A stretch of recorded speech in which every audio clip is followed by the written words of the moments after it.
Hey everybody, so for this video I'm going to try and predict each NHL team's fight leader for the upcoming season.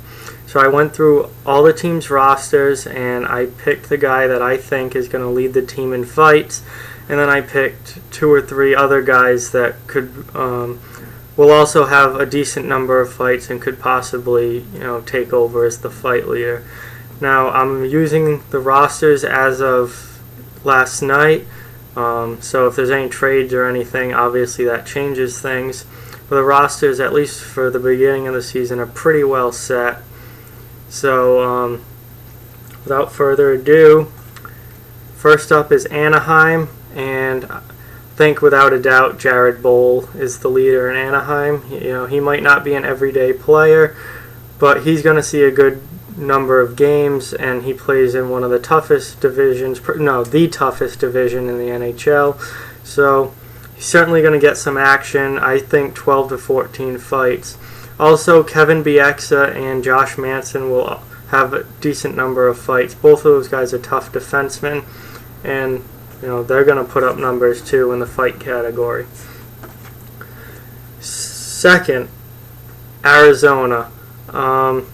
For me, I think it's Luke Schenn who leads the team. Arizona is not a super tough team, but Luke Schenn is a hard-nosed defenseman on the back end. Not sure if he's going to be in the everyday lineup or if he's more of the 7th defenseman, but injuries happen, so he's certainly going to be in the lineup a decent amount. So I have him with 6 to 8 fights. And then Lawson Crouse and Zach Rinaldo will also probably have some scraps. Ronaldo's interesting. No one really thought of him as an NHL player, but somehow he made the Coyotes. At least for right now, he's on the roster at this point. He still has a 5-game suspension to serve, back from when he was with Boston. So, he's at least going to miss the first 5 games. I don't know if he'll be inserted into the lineup after that, or if he'll get waived, or if he'll be an extra forward. If he sticks around in the NHL, then he certainly could. He's going to see some games, I would think. So he certainly has the opportunity to get a few fights in. But Schenn's the main fighter in Arizona. Boston, we have Adam McQuaid. He's doesn't fight a ton anymore, not the number of fights that he used to, but he is a beast when he drops the gloves. Very tough to fight against. Matt Martin found that out last year. So I think he'll go 6 to 8 times. He'll definitely lead the Bruins. The Bruins' toughness is very spread out. They don't have that one guy who's going to fight a bunch of times like a Jared Boll or a Cody McLeod type player. So McQuaid probably leads the way, but Matt Bolesky's going to have some fights as well, as will Kevin Miller, so will David Backes. Noel Acciari, with the way he plays and how physical he is, he'll probably have a few. There's a lot of guys on the Bruins willing to drop the gloves, so their toughness is more spread out than just having 1 or 2 players carry the load. Next up is Buffalo, Boston's division rival. They just claimed Jordan Nolan off of waivers from the Kings, and he'll probably be inserted on the 4th line and probably be an everyday player for them. So he's going to fight 7 to 10 times this year. That's why they brought him in. They really don't have much else for toughness. They added Nathan Beaulieu on the back end. He's shown with the Canadians that he can fight a little bit. He's not a bad fighter. He doesn't fight a ton, probably 2 to 4 times. And then Evander Kane, same thing. He doesn't fight a lot. His number's not going to be high, but he'll probably be in the 2 to 4 range as well. But Nolan's definitely the leader in fighting for the Sabres. Overall, they're not a super tough team. Back out west, Calgary, they are a pretty tough team. They lost Eric Englund, who had, I believe, 9 fights for them last year. He, was certainly willing to drop the gloves. He's in Vegas now.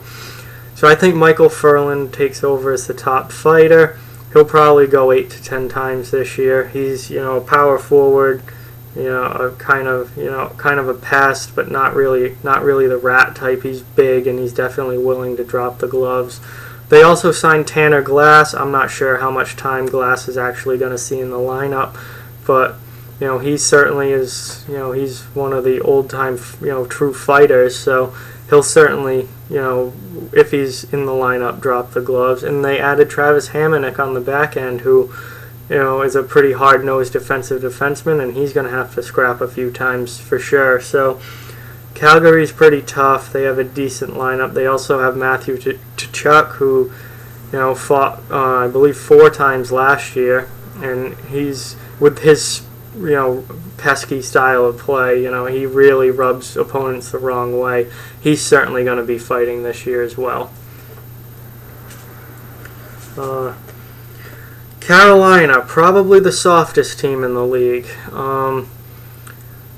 Really no fighters on this team at all, not even someone who fights in the 5 to 7 fight category. Like, they really have no toughness. Hayden Fleury, he fought once in the preseason. I'm just going to go out on a limb and say he leads the team this year.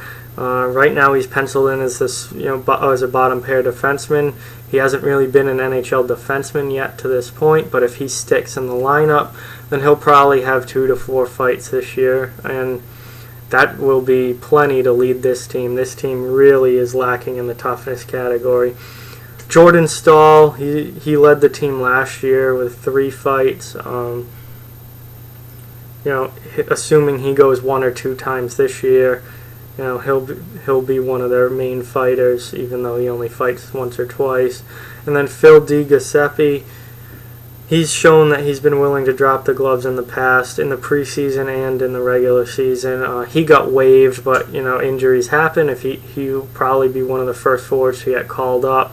If he gets a call up, we could see him scrap once or twice. Really soft team here in Carolina.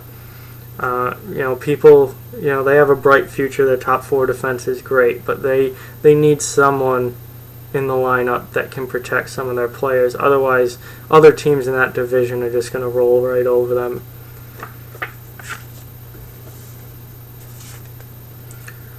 Chicago, another team that for years now has been, very soft, not having a real fighter. Really since Brandon Bolig left. They've gotten a little tougher now. They've got some of the second, third line type of guys who aren't real fighters, but they're willing to fight a few times a year. I think Ryan Hartman leads the way. He fought pretty regularly in junior, fought a few times last year. He'll probably be in the 4 to 6 range, and he'll probably lead the team. John Hayden, Lance Boma, and Tommy Wingles are also guys who are willing to fight a couple times. They're not going to put up huge numbers, but spread out over the season, they'll probably all get a couple of scraps in. Also, not a super tough team, but willing to go when they have to. Colorado, I think Gabriel Landeskog leads the way. He's the captain. They don't have a real fighter. Landeskog's shown that he can lead with his fists and by example. He fought a number of times last year. I think he'll be in the 4 to 6 range this year. That will be enough to lead this team. Again, not super tough. But Nikita Zadorov, he also fought a few times last year. I'm sure he'll do that again. And then really Duncan Siemens is really the only one else in that lineup, or potentially in that lineup, that really throws down. He got sent to the minors, but again, with injuries, there's a good chance he sees time in Colorado this year. Someone's going to get hurt, and he'll probably see a call-up or 2. And he's willing to go, so if he's in the lineup, he'll probably drop the gloves, with at least a few times.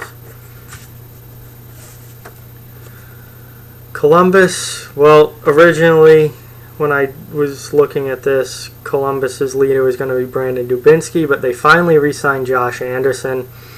He will lead the way this year. He is a true power forward, reminds me a lot of Wayne Simmons. Not sure if he'll ever be as offensively productive as Wayne Simmons, but they play a very similar style. Anderson should have 7 to 10 scraps this year. I think he goes over 100 penalty minutes this year while playing on the third line, and really, probably scoring 20 goals as well. He has a very bright future in the NHL. After that, Columbus doesn't really have much. Their toughness is pretty spread out. Brandon Dubinsky and Nick Foligno are both guys who lead by example, and they're both willing to drop the gloves, kind of old school hockey players. So they'll certainly have a few scraps each. They also have Boone Jenner and Matt Calvert, who will fight a couple times each themselves. So Columbus's toughness is spread out, but Josh Anderson is definitely the main guy.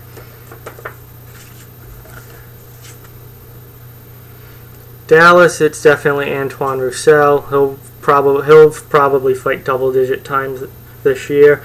He had 8 fights last year, but he missed a decent amount of time with injury.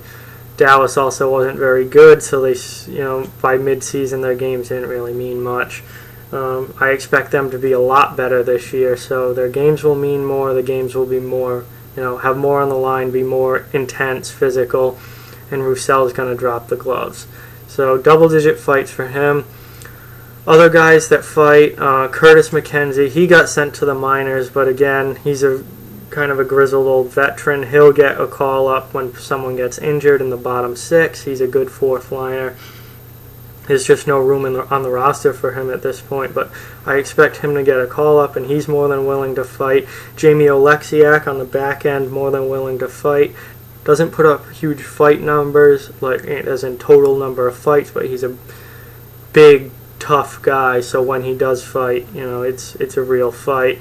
We also have Brett Ritchie and some other younger guys that have shown that they're willing to fight. Guys like Stephen Johns, Remy Ellie, and Gamel Smith. So, Dallas will have plenty of toughness this year. In Detroit, Luke Witkowski coming over from Tampa Bay. I don't think they signed him for nothing. Originally he was a defenseman. It seems that they've moved him to wing. He's a fourth-line winger now, which I think is a good move. Just simplify the game for him and let him be the physical presence that he can be. He's fought a lot in the AHL. Came up with Tampa Bay with their slew of injuries last year. He came up with them. And he fought 3 times, I believe, in his time up with Tampa. So I think if he's the fourth-line right wing, plays a full season in Detroit, he'll have 6 to 8 fights, and he'll definitely lead that team in the fighting category. Other guys who fight, Anthony Mantha, skill player, but has shown in his NHL time so far that he's more than willing to fight. Had quite a few last year. Tyler Bertuzzi, he's out hurt now, but if he comes back from injury and ends up getting inserted into Detroit's lineup, which he probably will, they're not going to have a good year. They're in a rebuilding phase. A young guy like him is going to get a chance to play at the NHL level.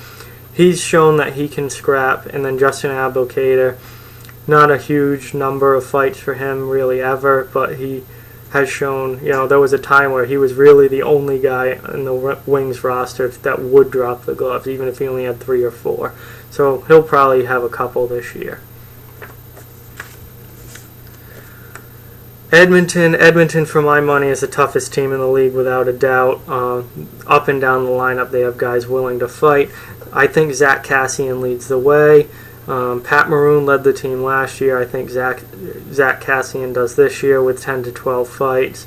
Maroon also going to have a lot of fights. He might hit double digits too.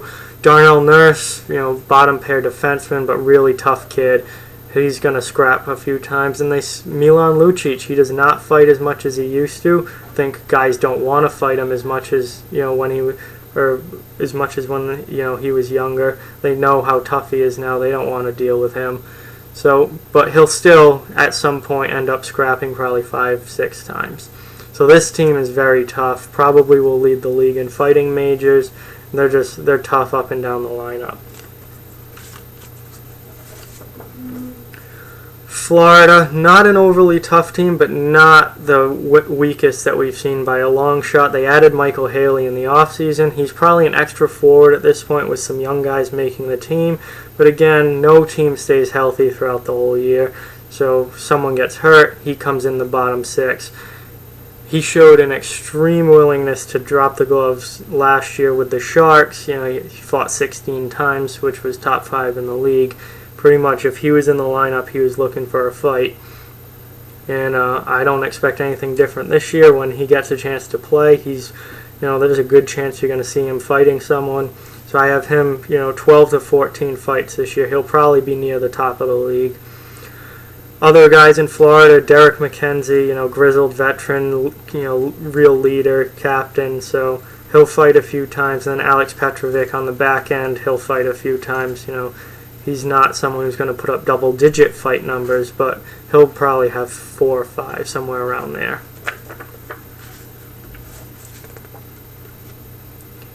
Kings, another pretty tough team, even with the loss of Jordan Nolan.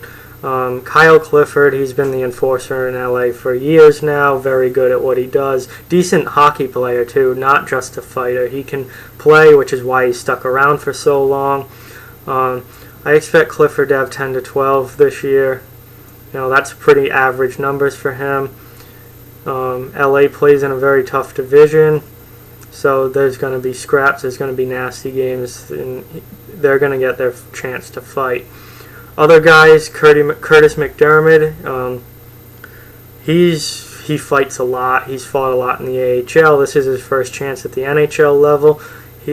Last time I checked, he seems to be the 6th defenseman, so he's stuck with the team, which means he's going to get a chance to play. If he's in the lineup, he's going to certainly be willing to fight, so I expect a decent number of fights from him.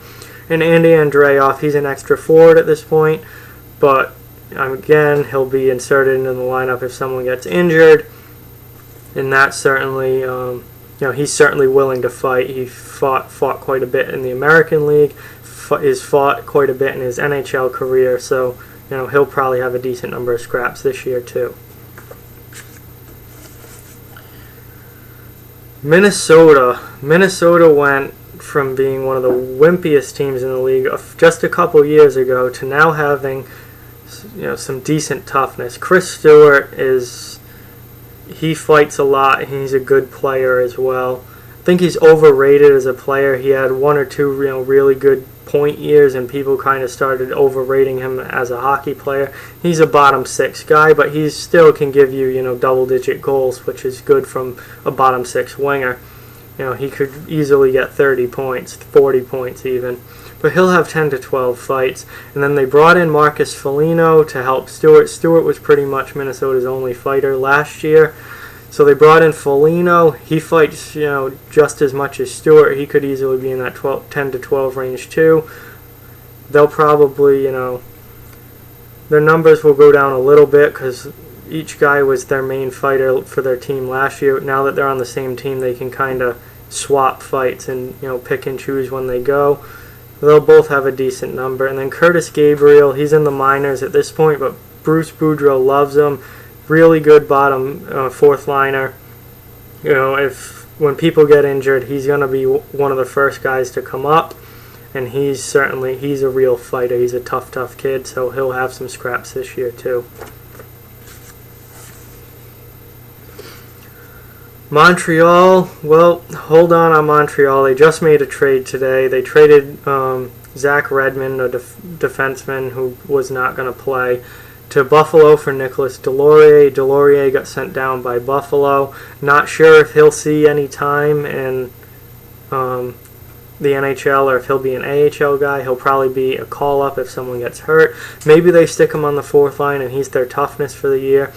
If Delorier plays a decent number of games, he will lead the team in fights. He's shown that he's a fighter in Buffalo. Buffalo got Jordan Nolan, so they don't need Delorier. They trade him away. So there's a chance Delorier becomes the fighter in Montreal. If not, Andrew Shaw probably leads the team. He's a kind of a rat-type player. He gets under people's skin. He'll fight 5 to 7 times this year. Pretty normal numbers for him.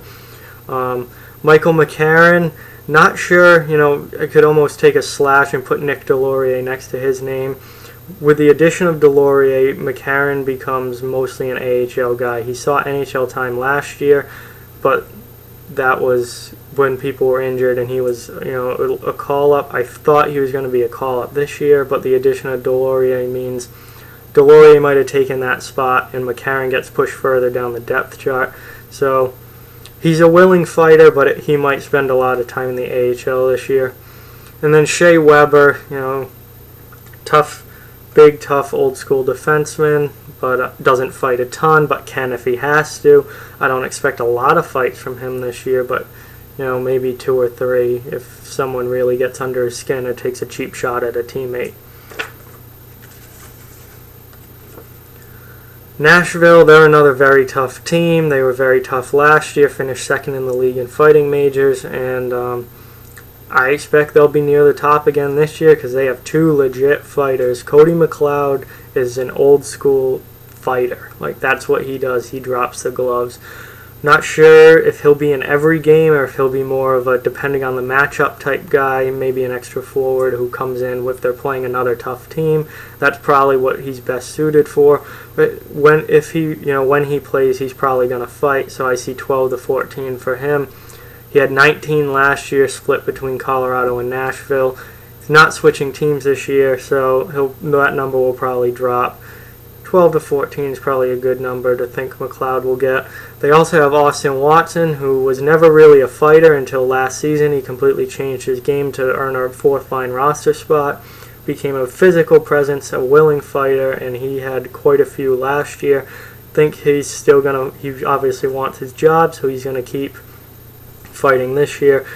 He could reach double-digit fights as well. And then Anthony Bitetto, he's missed a lot of time because of injury. He was at one time a pretty, decent prospect for Nashville, and then the injury bug year after year kept hitting him. If he can stay healthy, it looks like he's going to be in the lineup or at least the 7th defenseman this year. And with him at the 7th spot, even there, he'll get some games, and he's willing to scrap. Not a ton, but probably 3, 4, 5 fights somewhere in there. New Jersey, Miles Wood. He fought quite a bit last year. This is a team that does not have a true fighter, but they have some kids that are willing to scrap and in their bottom 6, and showed last year, especially at the second half of the season, that they do have some toughness. Wood fought 6 times last year, I believe. I think that number goes up this year. He's a 4th liner. He'll probably fight 7 to 10 times. Nick Lappin, maybe an extra forward at this point, but will end up seeing a decent number of games this year. Also willing to fight. Dalton Prout on the back end. He's willing to fight. Not sure if he's an everyday player or a 7th defenseman, but he should play enough games to scrap 3 or 4 times. And then Brian Boyle, I don't know if Brian Boyle is going to fight this year because obviously the news about his cancer diagnosis, not to be insensitive or sound weird or insensitive or anything, but I don't know if people are going to want to fight a guy who's battling cancer. I just think he's going to get so much respect from everyone else around the league that no one's going to fight him this year. He's certainly been a willing fighter in the past in New York, Tampa Bay, and Toronto. He usually has 4 or 5 fights a year, but I don't know if people are going to fight him this year. So that remains to be seen if, it's business as usual and he wants to, be treated the same way he always has, or if things kind of change because of his sickness. The Islanders, not a tough team at all. Really not much. No real fighter. Scott Mayfield is definitely the most willing fighter on the roster. I don't know how much he plays. He's probably an extra defenseman. But if he plays enough games, he'll get 5 to 7 fights. And then after that, it's guys with 1 or 2 off fights a year. Guys like Anders Lee, Andrew Ladd, and Johnny Boychuk. They don't fight a lot. This team is going to be near the bottom in fighting majors this year. The Rangers, well, they don't have Tanner Glass anymore. They're not an overly tough team, but they added Brendan Smith last year, and now he's back with them. So I see him having 6 to 8 fights this year. He'll definitely lead the team. Chris Kreider and JT Miller have also shown a willingness to fight in their careers. They don't put up huge numbers, but they fight, enough times to be recognized. Other than that, New York really doesn't have much for toughness, so we'll have to see what happens. I think Smith is definitely the leader. Ottawa, Mark Borowiecki, he led the team last year. Chris Neal's gone. He's certainly going to be the leader again this year because as long as he plays right now with their defensive injuries, he's certainly going to play at least the beginning of the season. He should have 10 to 12 scraps this year, assuming he stays healthy and in the lineup. Other guys, Nate Thompson, he came over from Anaheim. He's shown, that he'll scrap a few times a year. Zach Smith fought a lot more when he was younger, doesn't fight much anymore, but I assume someone will get him to drop the gloves a couple times this year. And then a guy I don't have listed, but Max McCormick, he's got sent to the minors, probably will spend most of the year in the minors, but he's a very willing fighter real high volume fighter. So if Ottawa gets hit with injuries and he ends up getting called up, he's probably going to get quite a few fights in the NHL if he gets a call up this year. Philly, another team, it's mostly team toughness. Brandon Manning led them last year. I think Wayne Simmons leads them this year because this is a do-or-die year for the Flyers. They cannot miss the playoffs again. A lot of people don't think they're going to make the playoffs. If they fail again, they're going to have to blow this core up and completely restart. With this being such a crucial year, I think it's Flyers are going to go back to Flyers hockey. They're going to beat opponents and beat opponents up, and Wayne Simmons, being one of the leaders on the team, is going to lead the way. I think he goes back to the 7 to 10 fight range rather than the 4 to 6 that he's recently been in. Brandon Manning on the back end, I'm not sure if he becomes the 7th defenseman with some of the kids that made the team or if he's an everyday player or not. I think he'll see a decent number of games, but he'll also be scratched quite a bit. But he'll still play enough to get a good number of fights. He led the team last year with 9. I don't think he gets to 9 again this year, but he should be in the 5 to 7 category. Sam Morin, he made the team. He's a young guy. He's only 22. He fought a lot in the AHL. He's finally getting his NHL shot here. I assume, even if he's a call-up or whether he's in the regular lineup or not, he's going to get some fights. And then Dale Weiss, another guy who doesn't fight as much as he used to but is willing. He'll probably get a few this year. They also have Radko Gudas, who, with his obvious, super physicality, his style of play, he's going to have to fight a few times. And they have some other guys that are willing to scrap too. Not high numbers, but a few times a year. Pittsburgh hasn't had a fighter in a long time, and their star players were getting pushed around and abused, so they went out and they got Ryan Reeves. Ryan Reeves has never really fought a lot, but he's still one of the most feared players in the NHL. No, people don't want to fight him, and when he does fight, he generally wins. He beats you up. So, I think he fights 8 to 10 times this year, which is the most he's had would be the most he's had in a number of years. But I think the East wants to take a crack at him. He's been in the West in St. Louis his whole career. He's finally coming over to the East. I think some fighters in the East are going to want to take Reeves on. Also, Reeves is there to protect his teammates. You're going to see him taking a lot of fights that were just because somebody went after Crosby or Malkin or Gensel or Letang, one of the other star players in Pittsburgh. Also, Scott Wilson's still there. He's shown a willingness to fight. He is not a volume fighter, but he'll fight a few times. Ian Cole, same thing, willing to defend his teammates and will drop the gloves a couple times. And Pittsburgh traded for Andre Pedon. They got rid of Derek Pouliot, who was a huge disappointment. Pedon, I guess, now becomes the 7th defenseman, which means that as soon as someone gets hurt, he's inserted in the lineup. He's probably going to play a decent number of games this year. He's not a volume fighter, but he's big, and he will drop the gloves a few times. So, going along with that, defending your teammates, watching out for your star players, Pedon could see some games, and he will get in some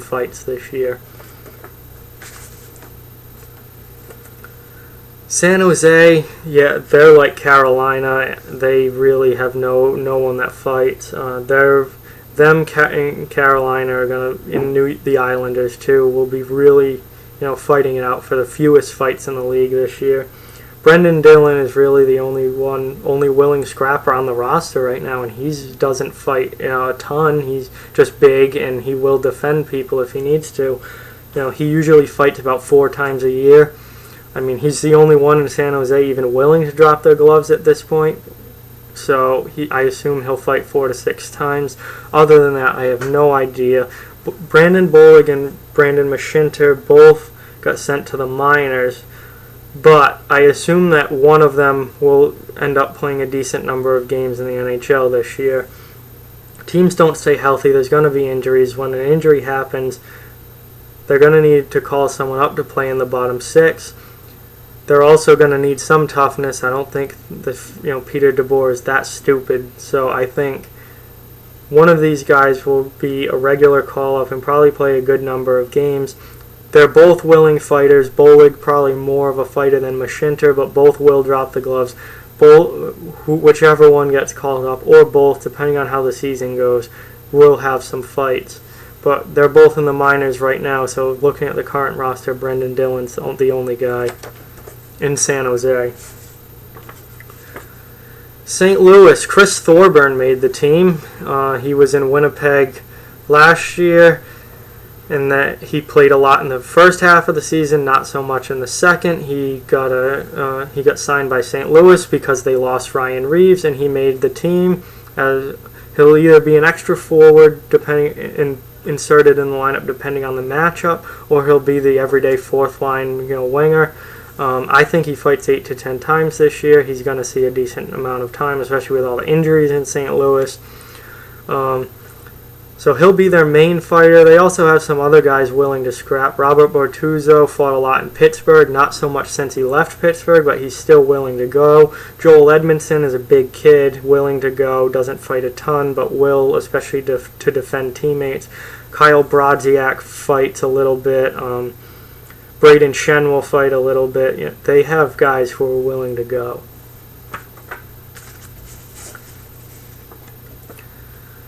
Tampa Bay, I think they're going to be very good this year. JT Brown looks like an extra forward at this point, but again, no one stays healthy the whole year, so he's going to get into the lineup at least probably 40, 50 games at least. So Brown probably leads the team. He led them last year. He'll be in the 6 to 8 range. They also, they're another team. It's kind of spread out. They don't have real fighters, but they have guys willing to scrap a few times a year. Cedric Paquette will have some fights. Braden Coburn, Jake Dotchin, some other guys will also, Gabriel Dumas. There will be guys that fight in Tampa Bay, probably just not in huge volumes.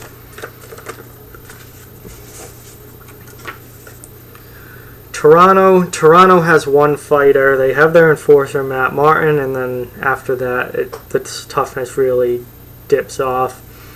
Martin fought a lot last year. He's going to fight a lot this year. He's the only fighter on the team.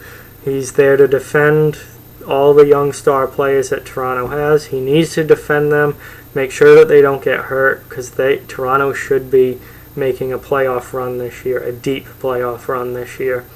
So Martin will probably have 12 to 14 fights, maybe even more, but guys really don't fight more than 15 times anymore, so I think 12 to 14 will be near the top of the league.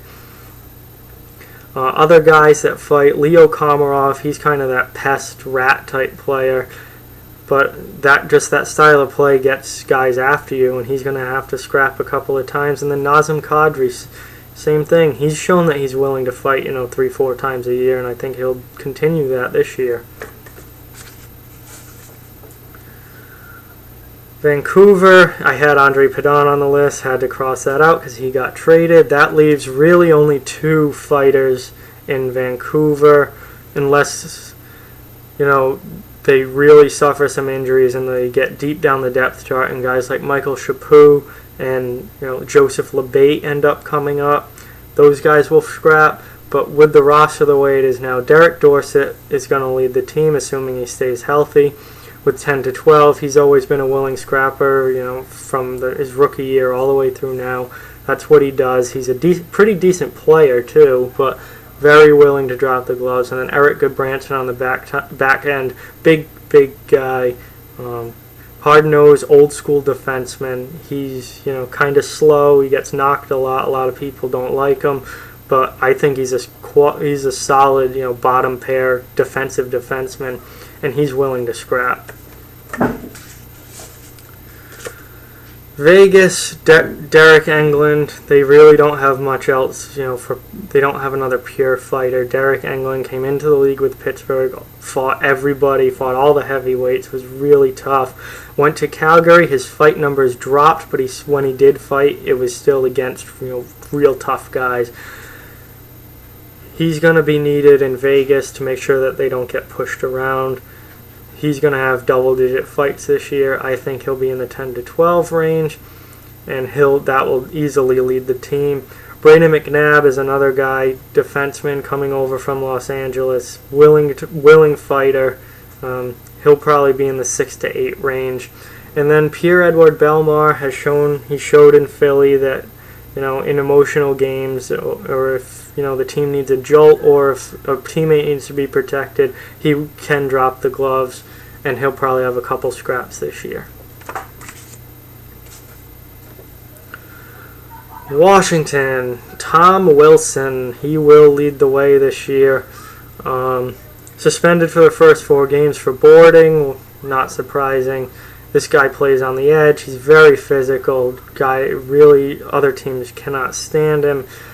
He's going to have to scrap a lot just in defense of himself from some of the hits he makes. He's going to be dropping his gloves. He'll have 8 to 10 fights probably, and that will lead this team, which isn't overly tough outside of him. Other guys, Brooks Orpik. Orpik's been around a long time. Really never fought. He fought when he first came into the league, stopped fighting for a long time. He would throw massive hits and then not fight. And he completely refused to fight for a number of years. And then last year he dropped the gloves a few times, which is the first time in a long time that he's actually fought. And on this team, which isn't overly tough, I think he's going to have to do that again. Couple fights for him. Anthony Peluso, he stuck around camp for a long time this year. Then he's been sent down, but I think there's definitely a chance you see him on the 4th line at some point this year. He'll get a few games, and he's a pure heavyweight fighter. He will fight anyone. So if he gets into the lineup, he'll be a guy that's more than willing to go. Alex Chiasson, he's shown in Calgary and in Ottawa that he can scrap. He doesn't do it a lot, but he'll probably have a couple of fights. Other than that, this team really doesn't have much fight-wise. Winnipeg's a big question mark. I don't know what to think with this team, especially since when I started looking into this, Winnipeg still had some guys in camp that I thought had a chance to make the team that were pretty willing to fight. On this side over here, we got guys we know are going to be in the lineup. Jacob Trouba, willing scrapper, not huge numbers, but around 5 probably. Blake Wheeler will fight. Adam Lowry will scrap a couple times. Dustin Byfuglien, the way he plays, he's going to have to fight 3, 4, 5 times. Then over here we had guys that I didn't know if they were going to make the team or not. J.C. Lepone and Brendan Lemieux got sent down, but they're going to be, they're going to get call-ups. Once someone gets hurt, those two are going to get call-ups. They stuck around camp until, the last couple days. They're going to see NHL time this year, and both of them are willing to fight, and I expect both of them to have fights this year. And then Matt Hendricks made the team. He used to fight a lot. His fight numbers have really dropped off. He's had injury problems. His games played, he hasn't been a regular in the lineup, so his fight numbers have gone way down. If he ends up being, in the lineup a decent number of times, then he's going to have a decent number of fights. I don't know who leads this team. I don't know who plays enough to lead the team. I mean, if you're just looking at guys we know are going to be in the lineup, Trouba leads the way. If we're adding in potential call-ups and guys who might lead the way, I mean, Brendan Lemieux, J.C. Lupone, and Matt Hendricks all have a chance. This team's kind of up in the air. They don't have a real fighter, and we don't know how many games people are going to play. Alright, so that is the entire NHL. That's just my opinion. Those are who I think are going to lead their teams, and then also guys who are going to have a decent number of fights as well. Thank you for watching. I hope you found this enjoyable. Like, share, subscribe, comment, everything. We want to build this channel. If you like that content, and there's going to be a lot more hockey content coming. The season starts tonight. There's always stuff to talk about. So hopefully there's more videos on the way. And just thank you for watching. And if you enjoyed it, pass it on, talk about it. Comment, your opinion, everything like that. Just being, perfectly fine to be involved in the channel. So thank you very much, and hope you watch some more videos. Thank you.